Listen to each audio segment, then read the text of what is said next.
Parental Caregiver Burnout Part 2. For a few days after my conversation with my mother, I felt lighter. Not better, just lighter. And that was good. Because better meant that things were changing. Lighter meant that I had stopped pretending my heart was not heavy. I started sleeping with my bedroom door closed. This may sound ridiculous now. But for months, I had slept with my door open because I was afraid I wouldn't hear my mother if she needed me. Keeping my door closed felt like an act of rebellion. The first night I lay in bed staring at the ceiling. I could hear my mother's television down the hallway. I could hear the refrigerator humming. I could hear my own heartbeat. But for the first time in months I told myself, "You are allowed to sleep." I repeated it until I almost dozed off. Then I heard my mother cough. I sat up and listened, my body rigid and tensed. When I heard another cough, I shot out of bed to the door. With my hand on the doorknob, I stood there for several seconds, listening. Finally, I whispered to myself, "She hasn't called you." I went back to bed. Though it took me hours to fall asleep, I stayed in my room till the next day. And that was a tiny victory. However, caregiving does not pause just because you have finally admitted that you're tired. Life does not say, "Oh, let's give Lily a week's break because she has reached her emotional limit." Instead, life keeps moving. My mother's condition worsened. She started needing help getting dressed, then needing help getting into the shower, then help remembering whether she had eaten. So I began setting alarms on my phone. An alarm for her medication, breakfast, lunch, and dinner. An alarm for appointments. My entire day became a series of reminders. Sometimes I would look at my phone and realize I had 12 alarms scheduled. I hated their sounds. Each one felt like another demand. A reminder of another thing I could fail at. And failure was something I was afraid of. Because what if I forgot a medication? What if I gave it to her too late? What if I missed something important? What if something happened because I wasn't paying attention? The fear was exhausting. And yet I couldn't stop paying attention. It was an exhausting cycle. Then something unexpected happened. My brother called. He wanted to know how things were going. I almost laughed but answered with a "fine." He was quiet, then said, "Lily." "I'm fine," I repeated. "But Mom told me you're exhausted." I felt irritation rise inside me. Of course she did. What does that mean? Nothing. "Lily, I'm serious." I leaned against the kitchen counter and started my list. "You're 3 hours away." "I know," he answered. "You're not here." "I know." "So what exactly do you want me to say?" I asked him. He was silent. And suddenly, all the anger I had been carrying came pouring out. "I don't get to leave, David. I don't get to turn my phone off. I don't get to have a bad day. I don't get to be sick. I don't get to be tired. I don't get to make plans for myself. And everybody keeps telling me how strong I am." My voice cracked. "I'm tired. I am tired of being strong." There was silence on the phone. Then my brother said, "I'm sorry." 2 words. That was all it took. But they made me cry. Not because they fixed anything. They didn't. They made me realize that finally, somebody has acknowledged that this caregiving was costing me something. A week later, I made another mistake at work. A serious one. I had been preparing a report for several days. I thought I had checked everything. But I had accidentally attached the wrong file. My manager called me into her office. She wasn't angry. That somehow made me feel worse. "You've always been reliable," she said. I stared at my hands. "Thank you," I said. "Is everything okay?" The question felt dangerous. I wanted to tell her everything. The sleepless nights. The panic. The constant responsibility. The feeling that my entire life was shrinking. But instead I said, "I'm just going through a lot right now." She nodded. "You may want to consider taking some time off." Time off. The phrase almost sounded insulting. Time off from what? My mother? My responsibilities? There was no off switch. There was nowhere to go. So I thanked her. then went back to my desk and worked. That evening, I came home and found my mother sitting on the floor. My heart stopped. "Mom." She looked up and said, "I'm okay." But she wasn't.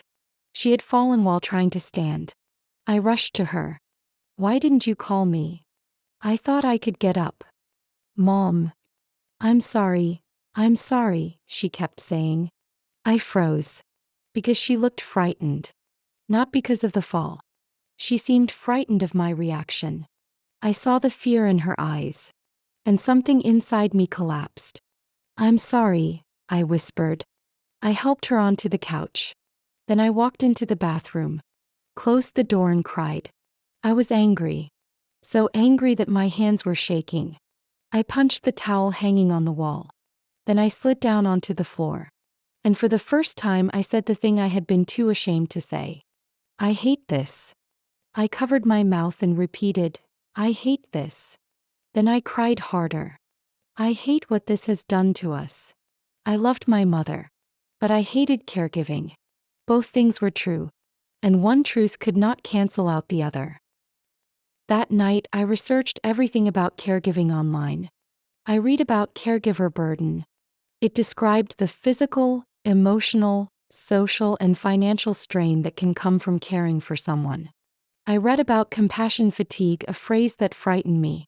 The idea that constantly caring for another person's pain could eventually leave you emotionally depleted was scary. I read about depression, anxiety, social isolation, sleep disruption, emotional exhaustion. I kept reading and I kept scrolling.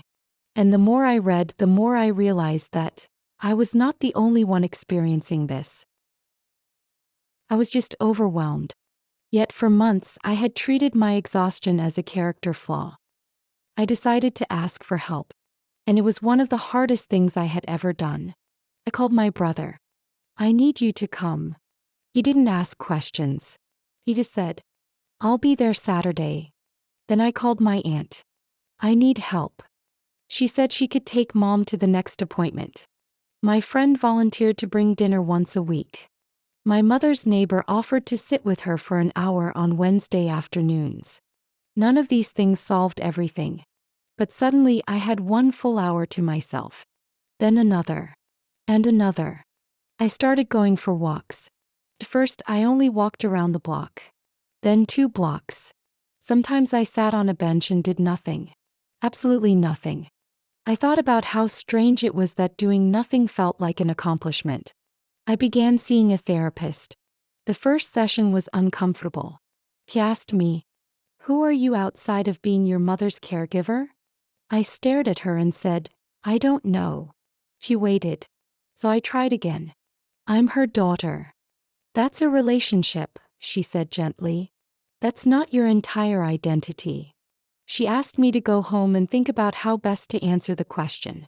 So I started thinking about my personal identity. When had I lost it? Maybe it happened a little at a time. Until eventually there was no Lily left. What was left was an unpaid caregiver whose life centered around her beloved mother and nothing else. Then came the day that changed everything. It was a Tuesday. My mother had an appointment that morning. And I had work that afternoon. My brother was supposed to arrive that evening. So everything was scheduled. Everything was under control. At least I thought it was. That morning my mother woke up confused. She couldn't remember where she was. "Lily. I'm here."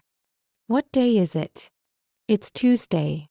She looked around the room and said, "I need to go home." My heart sank. "Mom, you're home," I replied her. "No." She started crying, saying, "I need to go home." "Mom, this is your house." "No, it isn't." I knelt beside her bed. Holding her, I said, "It's okay." But she kept crying. And something about seeing her so frightened touched me deeply. I began crying too. She looked at me. "Why are you crying?" I didn't answer. Then she reached for my face and said, "I'm sorry I ruined your life." I pulled away. "Don't say that." "But I did," she insisted. "No. I can see what this has done to you." No, Mom. You're young. I couldn't speak. You should be living. Her voice was barely a whisper. You should be somewhere else. Still crying, I replied with, I don't want to be somewhere else if it means leaving you alone. She just held me and stroked my back as I cried. That afternoon, I sat in my car outside the doctor's office. The appointment had been moved. So, for once, I wasn't rushing.